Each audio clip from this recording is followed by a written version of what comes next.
जय हिंद, जय भारत। प्यारे दोस्तों, मनी मैथ्स मैजिक में आपका हार्दिक स्वागत है।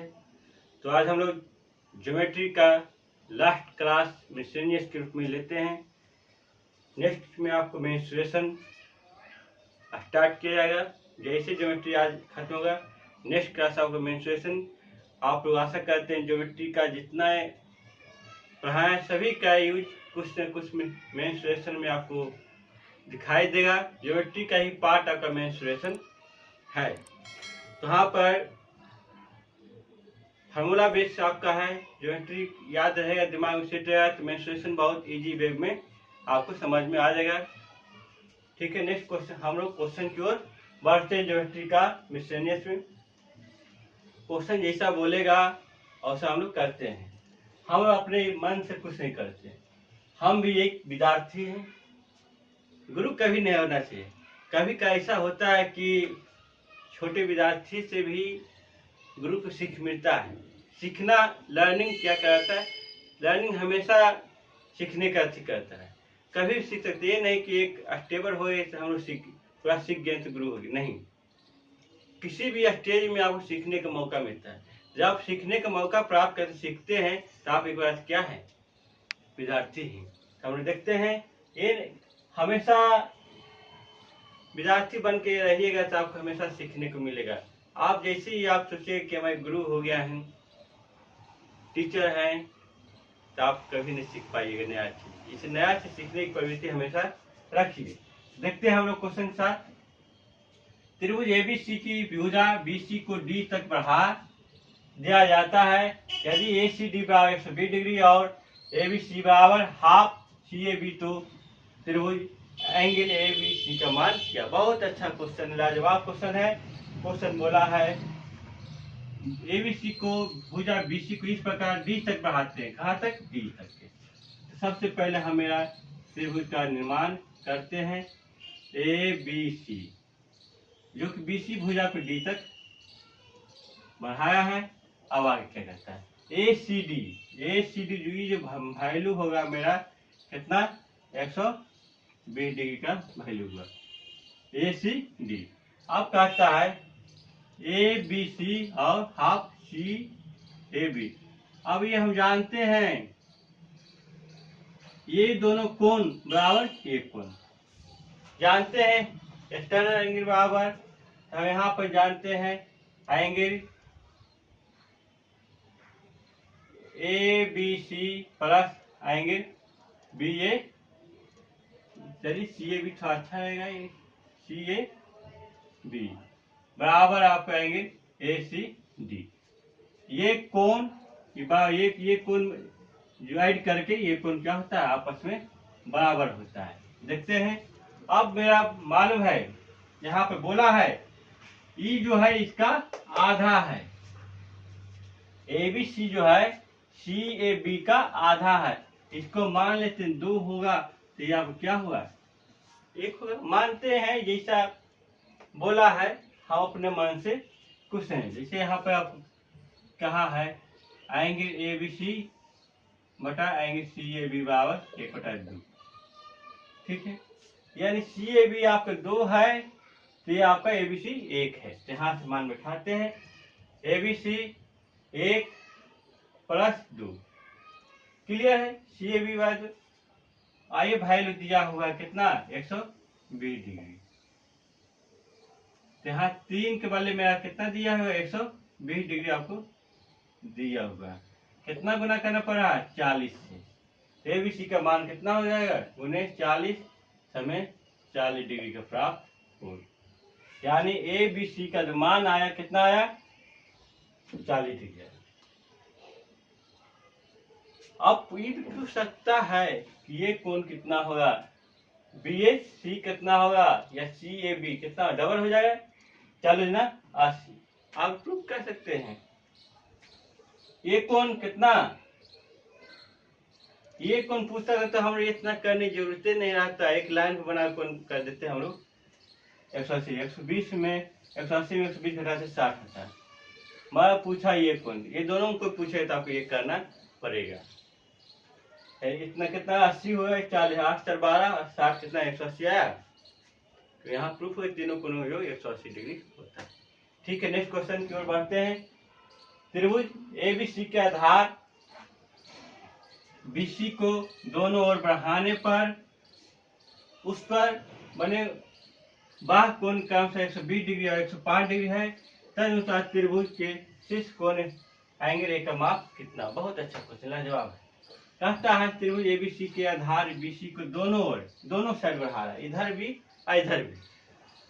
बाह्य कोण बन रहा है कम से 120 डिग्री और 105 डिग्री। यहाँ से आप एकदम बिल्कुल शांत सभी से एकदम पूरा कीजिए, कोई प्रॉब्लम आपको नहीं है। आधार आपका यही दिखाई दे रहा है, बी एफ सी, तो यानी ए होगा। दोनों साइड का रहा है, इधर भी और उधर भी, इधर और इधर। अब कहता है इन्हें क्लियर किया कि कितना कितना, मैं कितना है कि फिक्स नहीं किया कि यही कोण में आपको इतना है। तो 120 मान लेते हैं और इसको हम मान लेते 105 डिग्री। तो कहता है ए का मान कितना होगा। क्वेश्चन को सबसे पहले हमें समझना होगा, उसके बाद हमें आगे बढ़ना होगा। ये नहीं कि दिया बनाए बेशक अंडरस्टैंडिंग। फिगर बनाना हमेशा प्रयास कीजिए, हमेशा जो व्यक्ति करते हैं फिगर बनाने का हमेशा प्रयास कीजिएगा। डायरेक्ट कीजिए तो हो सकता है कि आपको फ्लैश हो जाए। फिगर से आपको क्लियर बुझाते जाते कंसेप्ट। तो देखिए एक लाइन पर बना कोण 180 डिग्री, 180 में 20 गया कितना हो जाएगी आपको, ये आपका 60 डिग्री। 180 में 105 गया कितना होगा 75 डिग्री। क्लियर हो गया। त्रिभुज के दो कोण हमें प्राप्त हो गया है, 60 और 65। तीसरा कोण नहीं निकलेगा, ऑटोमेटिक निकलेगा। यहाँ से हमें प्राप्त हो गया 60 प्लस 75 प्लस एंगल ए बराबर त्रिभुज तीनों कोण का योग 180 डिग्री। यहाँ से एंगल ए बराबर 180 माने 7 से 13, वैल्यू घट के आएगा कितना 45, यानी इसका जो मान आएगा 45 डिग्री। बहुत अच्छा क्वेश्चन है, खा लाजवाब है। नेक्स्ट क्वेश्चन की ओर बढ़ते हैं। क्वेश्चन हम लोग देखते हैं, बहुत अच्छा क्वेश्चन है, त्रिकोणमिति से रिलेटेड क्वेश्चन है। एक वृत्त में 30 डिग्री की चाप है जो एक दूसरे वृत्त की चाप से दुगनी है। यदि दूसरे वृत्त की त्रिज्या पहले वृत्त की तुलना में 3 गुनी है तो दूसरे वृत्त के केंद्र की चाप का आंतरिक कोण। क्वेश्चन का उत्तर पर रीडिंग करते हैं। क्या है, एक वृत्त में 30 डिग्री की चाप है, एक वृत्त में 30 डिग्री की चाप है जो एक दूसरे के वृत्त के चाप से दुगनी है। यदि दूसरे वृत्त की त्रिज्या पहले वृत्त की तुलना में 3 गुनी है तो दूसरे वृत्त के केंद्र के चाप। हम सबसे पहले चाप के बारे में बताते हैं। इसके बारे में चाप, ये आपका रेडियस है। रेडियस को हम घुमाते हैं इस प्रकार, यदि घुमाते हैं तो ये जितना दूरी ये हुआ ये आपका यल से इंडिकेट होता है, जो कि मेरा चाप कहलाता है। पेरीमीटर जितना हम घुमाएंगे उस चाप आपका कहलाया। ये आपका छिट्टा, यहाँ रिलेशन तैयार होता है छिट्टा वाव यल बटा आर। क्या होता है, छिट्टा वाव यल बटा आर। इसको हम लोग एकदम पूरा ध्यान, क्योंकि कुछ इसमें नया नहीं है, सब पुराना है। इसमें हम बताए थे, त्रिकोणमिति भी नहीं बता पाए थे। छिट्टा वाव यल बटा आर, यहाँ से हम देखते हैं छिट्टा 1 बराबर यल1 बटा r1 और छिट्टा 2 हम यल2 बटा r2, ये सब बोला हो सकता है। थीटा 1 बटा थीटा, चलिए थीटा 2 बाई थीटा 1 हम देखते हैं। यल2 बटा r2 डिवाइडेड बटा यल1 बटा r1। यहाँ से ये हो जाएगा यल2 r1 यल1 r, ये आ गया थीटा 2 बाई थीटा 1। यहाँ कहता है थीटा 1 का मान दिया हुआ है, थीटा 2 बराबर थीटा 1 का मान 30 डिग्री। चलिए आगे कहता है, एक हो गई दोनों डायरेक्शन जो एक दूसरे बीच के चाप से दुगनी है। चाप से क्या है, दुगनी है। यानी R1 से दोगुना क्या है, यानी R1 बटा R2 का क्या हो रहा है, 2 हो रहा है, 1/6। एक दूसरे बीच की चाप से दुगनी है, रेडियस अच्छी है, चाप बड़ा है। L1 बराबर क्या हो जाएगा, L2 बराबर 2L1।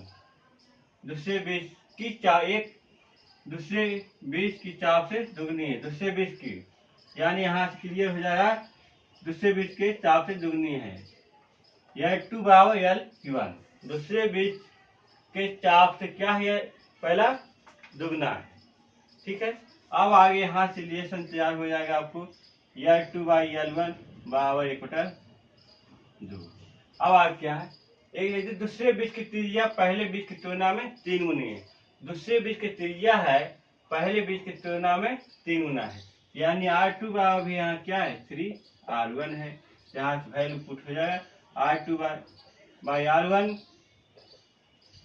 3। यहाँ देखते हैं L2 बाई L1 क्या है, वैल्यू है मेरा 1/2 है। R1 बाई R2 मेरा वैल्यू 3 है, उलट जाएगा 1/, ये भी 3 हो जाएगा। यहाँ से थीटा 2 का जो मान निकलेगा, जनरली हम थीटा को ले लेते हैं, को कन्वर्ट करते हैं रेडियन में। 180 डिग्री बराबर पाई रेडियन होता है, क्या होता है, पाई रेडियन होता है। यहाँ से 3 डिग्री बराबर क्या हो जाएगा, पाई/6, यहाँ से आपको 3 दूनी 6, 3 डिग्री का मान हम रखते हैं पाई/6, इधर आ जाएगा पाई/6, अब गुने द्वितीय 6, यानी 180 डिग्री 6 कितना हो जाएगा, 5। थीटा 2 का जो मान आएगा कितना आएगा, 5 डिग्री आएगा। बहुत अच्छा क्वेश्चन था, एग्जाम में बहुत पूछे जाते हैं इसमें। तो हम आज ज्योमेट्री को लास्ट करते हैं, विदा करते हैं। इसको आप लोग अच्छे से एक बार रिवीजन कीजिएगा, क्योंकि इसका रिवीजन किया हुआ आपको फायदा करेगा। नेक्स्ट क्लास में जो हम स्टार्ट करेंगे मेंस्ट्रुएशन, वहाँ पर 100% इसको यूज होगा। इससे हमेशा ज्योमेट्री पहले पढ़ाते हैं, उसके बाद मेंस्ट्रुएशन हम लोग पढ़ाते हैं। तो मेंस्ट्रुएशन में आप सब फॉर्मूला देख के आइएगा। त्रिभुज का फॉर्मूला हो गया, स्क्वायर का, रेक्टेंगुलर का, सिलेंडर हो गया, आपको स्फीयर हो गया, सभी का देख के आएगा। उसमें पेरीमीटर एरिया क्या होता है ना होता, उसके बारे में हम आपको डिस्कशन करेंगे। क्योंकि सबसे पहले हम मेंस्ट्रुएशन को बताने के पहले उसके बारे में हम फार्मूला के बारे में बताते हैं, क्योंकि आपको स्टेप बाय स्टेप आपको बढ़ना है। कैसे आपको ज्योमेट्री में स्टेप बाय स्टेप बढ़े, पता भी नहीं चला, समय पूरा खत्म हो गया इजी वे में। देखने में बहुत, हम बच्चा थे 9-10 में कहते हैं वाह ज्योमेट्री बहुत टफ है, दिमाग थ्योरम थ्योरम थ्योरम। हमें कंसेप्ट क्लियर होगा तो अपने आप सब ठीक हो जाएगा, होता है सब एज के अनुसार। ठीक है, नेक्स्ट क्लास में हम लोग मिलते हैं मेंस्ट्रुएशन के साथ।